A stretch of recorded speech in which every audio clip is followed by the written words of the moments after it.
Good morning, everyone.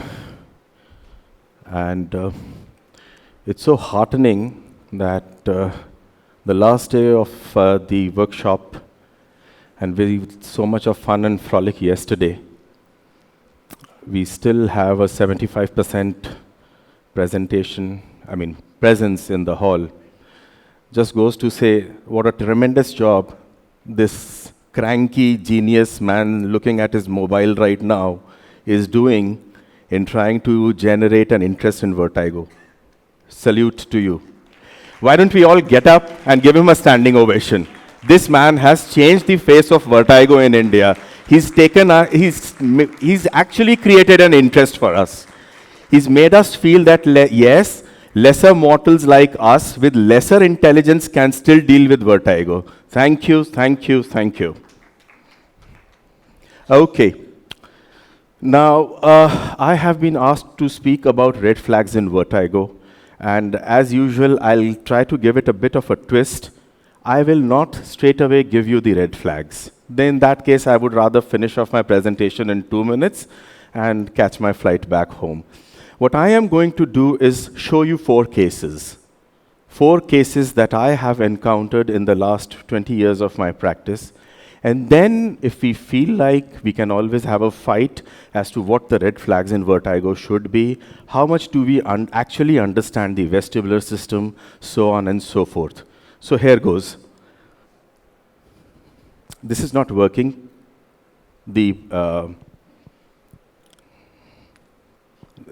Excuse me. The remote is not working. The slides don't seem to. Anyway. Okay, just a regular disclaimer. Hello? Yeah, it's okay. So this is case report 1, way back in 2005. A 52-year-old gentleman reports to me with a sudden onset unilateral hearing loss. No vertigo initially. He was started on oral steroid and the patient responds within 24 hours. Comorbid conditions included hypertension and some visual problems. This is the pre and the post audiogram of the patient. Now, as you can see, this is the pre-audiogram. There is a dip here, and the post-audiogram, and this dip gets corrected. Obviously, there is a background of bilateral presbyacusis, so we have to overlook that. In the background of the bilateral presbyacusis, the patient had a sudden onset right-sided perceptive loss, which immediately responded to steroids. That's the BERA, which is supposed to be, at least way back in 2005, it was said that you do a BERA, and if you do not have increase in latency, blah, blah, blah, blah, blah, you can be rest assured that there is no retrocochlear pathology. MRI is requisitioned. Patient says, I'm hearing fine, so why do you want me to spend extra money? Fair enough, choice of the patient. Patient comes back to me a month later, says, hearing is improved, but now I feel very mildly unstable. Sorry for the slight typo error there. My English usually isn't that bad. Anyway, so why am I have this light instability. I again requisition an MRI, and this is what I get. A small intracanalicular vestibular schwannoma. So, where's the red flag? Right? The patient is mildly unstable. And please do remember that this is way back in 2005, and it's just now that in 2018 I've been able to procure a VNG. Earlier, I did not have too much of an access either to an ENG or a VNG, and even if I did have an access, I hadn't met this man here, so I wasn't really very much sort of, conversant with the VNG language and the ENG language. Anyway, so this is what I was talking about the other day, and that is the self-contrast or the auto-contrast feature of a T2, correct? So this is a T2 image, and we can see there is an iso-intense shadow here, right? That is, and when you add the gadolinium, you find that there is this small vestibular schwannoma. That's case number 1. What this patient did, how he got treated, is obviously not what we are here to discuss, correct? Now, yesterday, Dr. Bijlani said that I mentioned about the 7 Tesla MRI during my talk on the first day, but anyway, I did never say that 7 Tesla can replace gadolinium. No.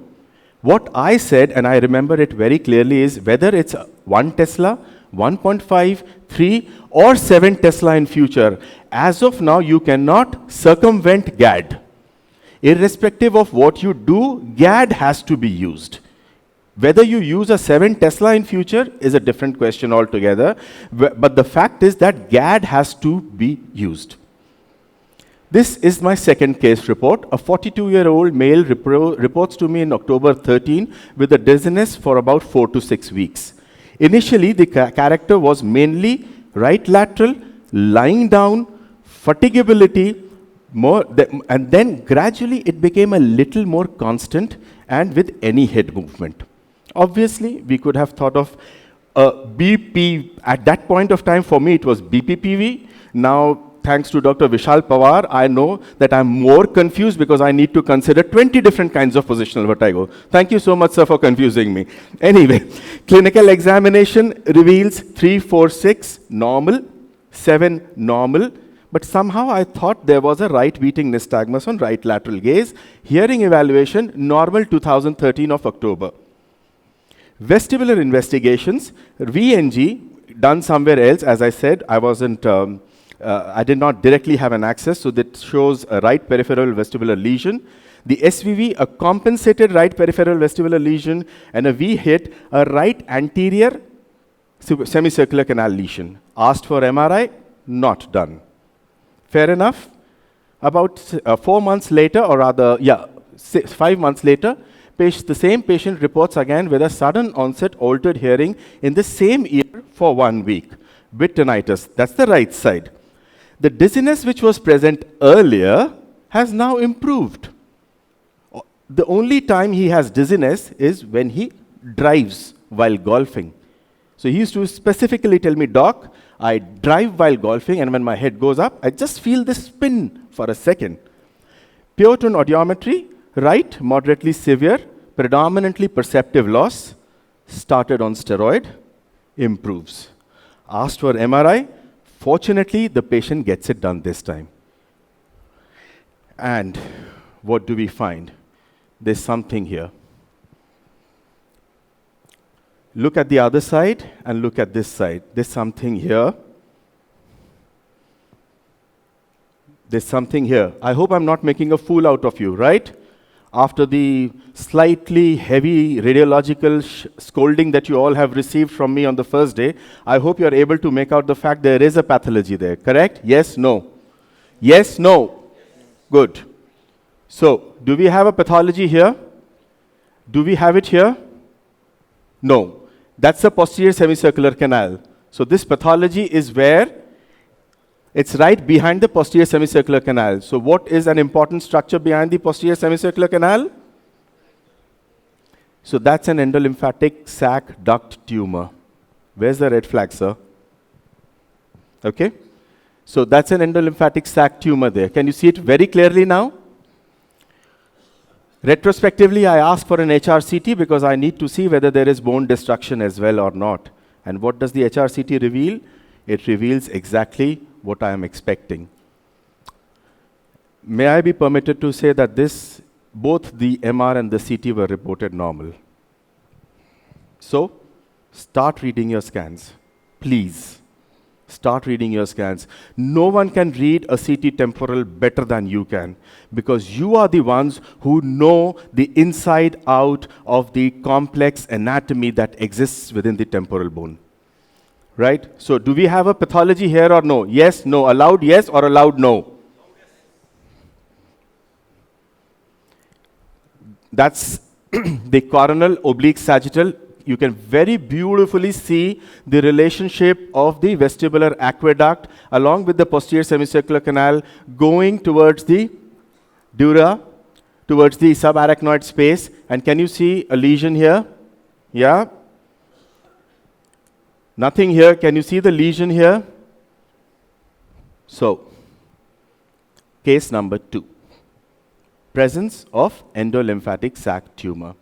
Myriad presentation. Right? Let's go to case number 3. 45-year-old female, January 19, reports to me with sudden onset severe rotatory vertigo, severe ataxia.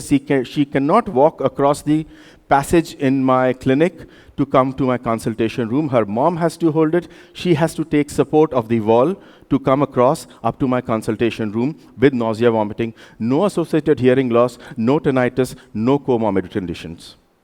Now here, instead of discussing, what do we see, sir? Isolated? Okay? Yes, no. So that's the trace. Okay? This is gaze left without fixation. Next. Gaze right. Wait. Is it right? Down, or is it down? Down. Okay? Gaze right, no fixation. Okay? Next.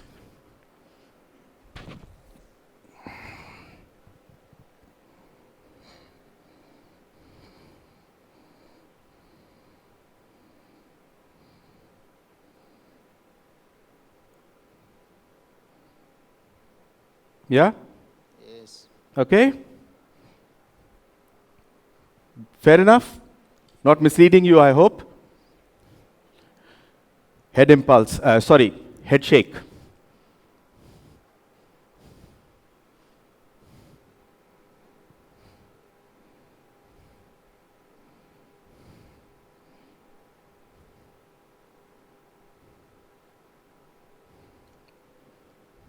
Pardon me if I'm taking a bit of time. I like dramatics, so.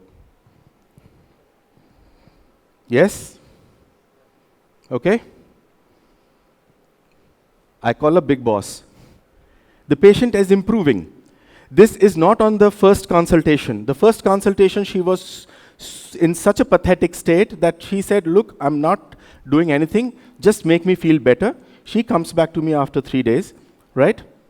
And she says, I'm already feeling better, but I get this. I call up big boss. He said, Manoj, tip, isolated downbeating, 45-year-old female, sudden onset, look at her cerebellum, right? Okay? Ask for the MRI. What I get is something I never expected. Absolutely out of expectation. Ever heard of this? Anyone in the audience? Anyone? Now, could we read the letters backwards, please? Could we read the letters backwards, please? I got nothing. The MRI was absolutely normal. Where's the red flag? Last case. 33-year-old female, 2015 October. Unilateral, now this is amazing for me.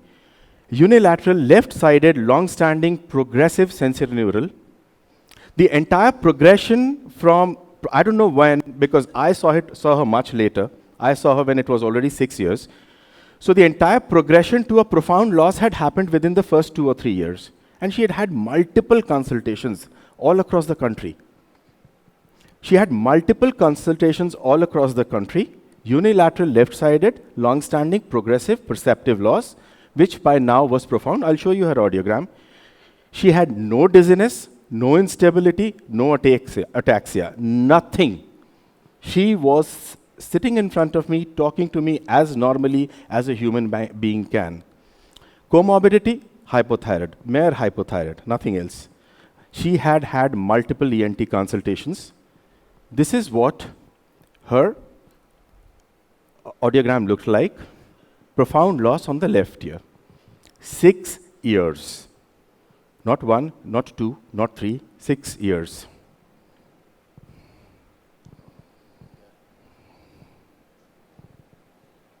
With that kind of midline shift, she's got no ataxia, she's got no vertigo, she's got no dizziness. And we say we understand vertigo, we don't. I can very clearly stand here and say for myself that we still do not understand vertigo as much as we claim and as much as we want to. I will comment after you finish. Yes, please. Definitely. Look at the tumor size. Yes, please.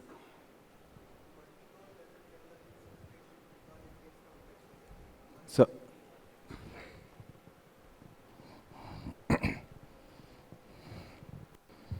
what what happens with CP angle tumors is they are slow growing benign tumors. Agreed. So they develop over a period of years.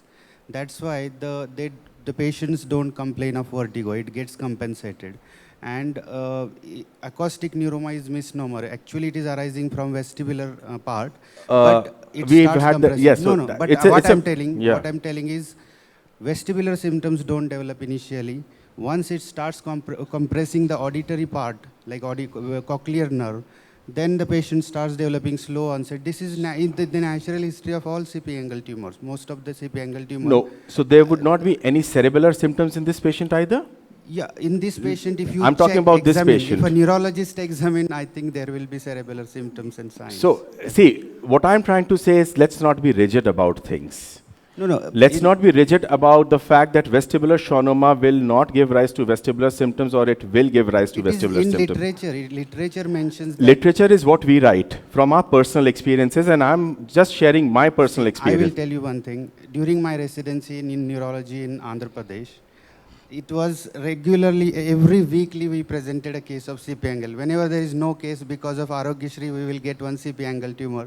And we had several times this discussion that none of the patients had vertigo. They did have some sense of imbalance. That's why I said no vertigo, no dizziness, no instability, no ataxia.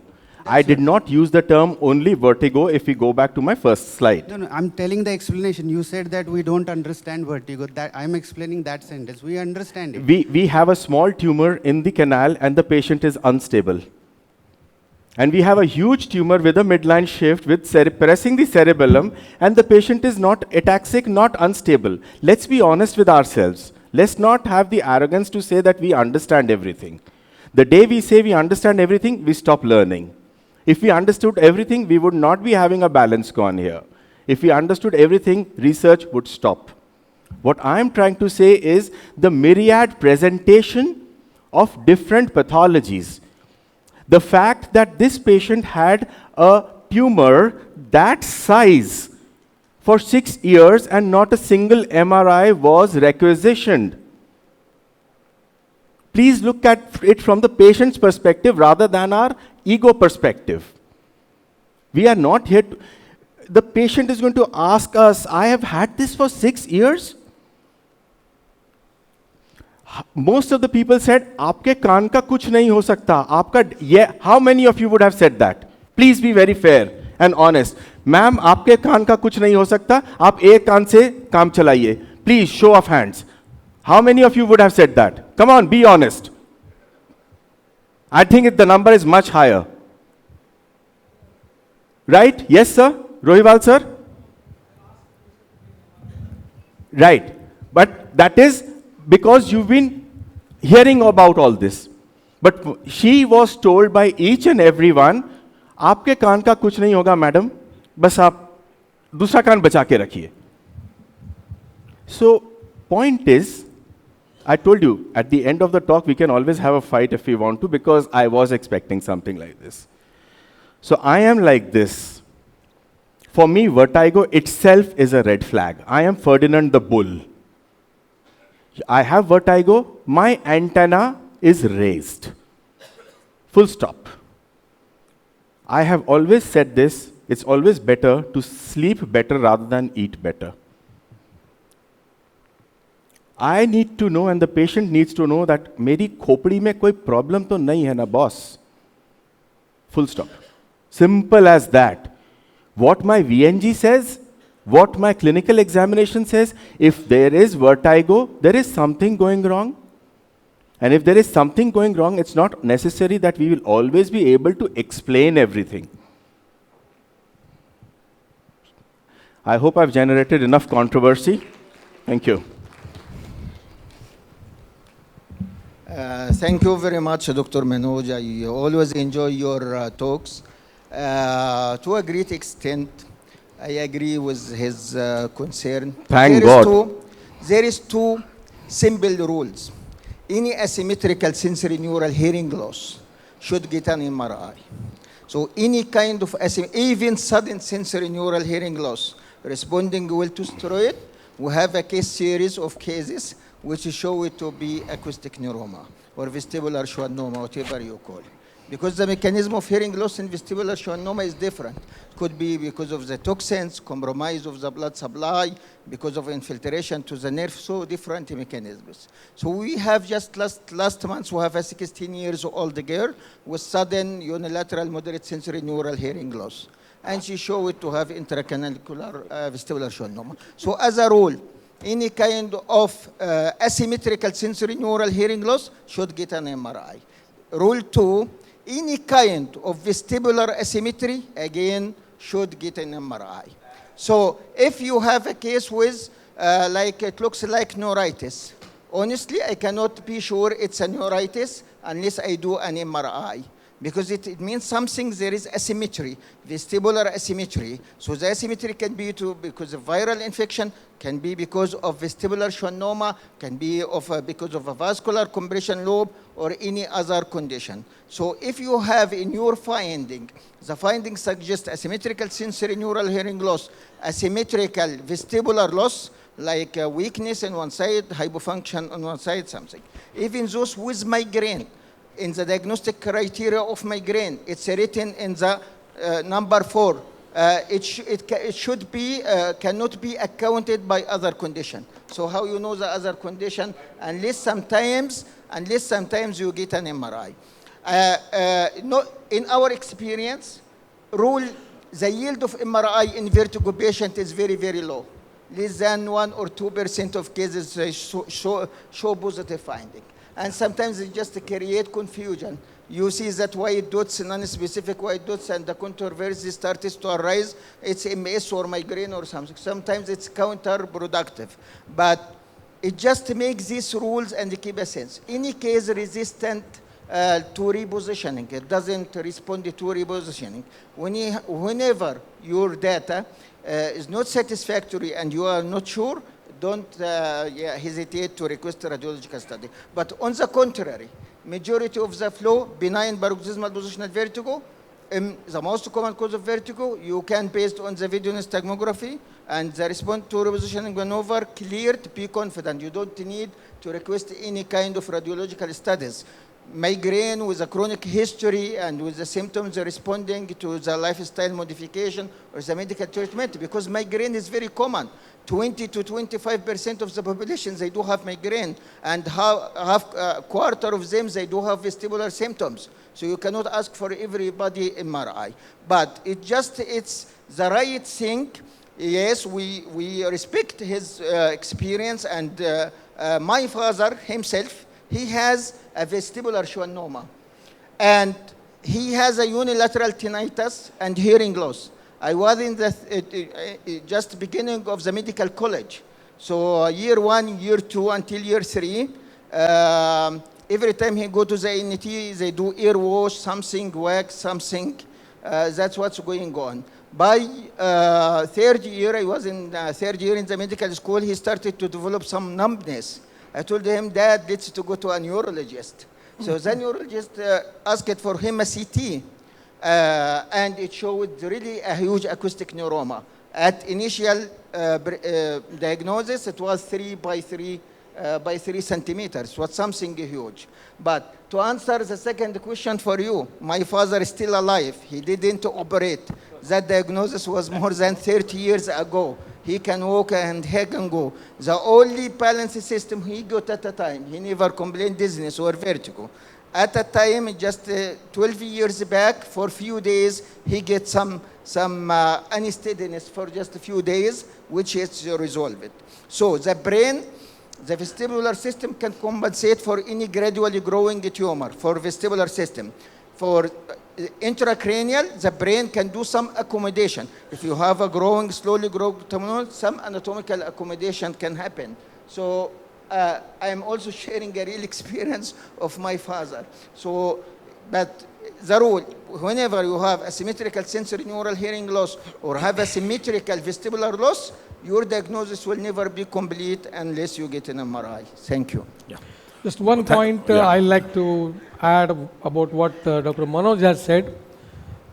We come across patients, very regularly, those who had been to many centers, and people keep on telling them, "Aapka kaan ka kuch nahi ho sakta." This happens more frequently with the chronic patients, those who keep on going from door to door. This is a chronic patient. And this is more true about the patients of tinnitus. People say there is, isko दुनिया में treatment नहीं है, तुम्हारा दूसरा कान संभाल के रखो. So I feel as a doctor, it's our duty to at least give reassurance to the patient. Tell them that we'll try to do best possible thing for him to give him some relief. That's my opinion. I come across another problem is that patients already come to me with the MRI and it's an inadequate MRI. So now asking them for one more MRI is again difficult. Dr. Balakrishnan sir. One more experience. Yes, sir. I agree with you. There are a lot of things we don't understand. We have to be humble to learn. Yes, sir. The other point is just getting an MRI and saying it is normal, you don't have a problem, is also risky. I've seen few cases where the reverse is also true. There was one patient who presented with sudden sensory neural hearing loss. Promptly we got an MRI, diffusion weighted, everything was normal. Started him on steroids. 3 days down the line, he comes with a This light, upper motor type of facial nerve palsy. Then we say, okay, this is central problem. Neurology is seen. He started on treatment. 3 days down the line, comes with a hemiplegia. So it is a slow stroke which happens, but the MRI was normal initially. The second MRI was also normal. The third MRI only we picked up. That is one case. Now recently, about 1 month ago, we saw another patient. He came with bulbar palsy type of symptoms with vertigo. So we did VNG. It shows clearly central problem. MRI was normal. So again, 3 days later, we did a repeat MRI, again normal. Now we have classified it as a MRI negative stroke. There is a condition, it's been reported. So just because the MRI normal doesn't mean it rules out a central problem. We still can have central problem. I think you have to coordinate with your neurologist about this. thank you, Dr. Manoj. You have raked up enough intensity, and thanks for the contribution over the last 3 days. Thank you, sir. Thank you so much for coming.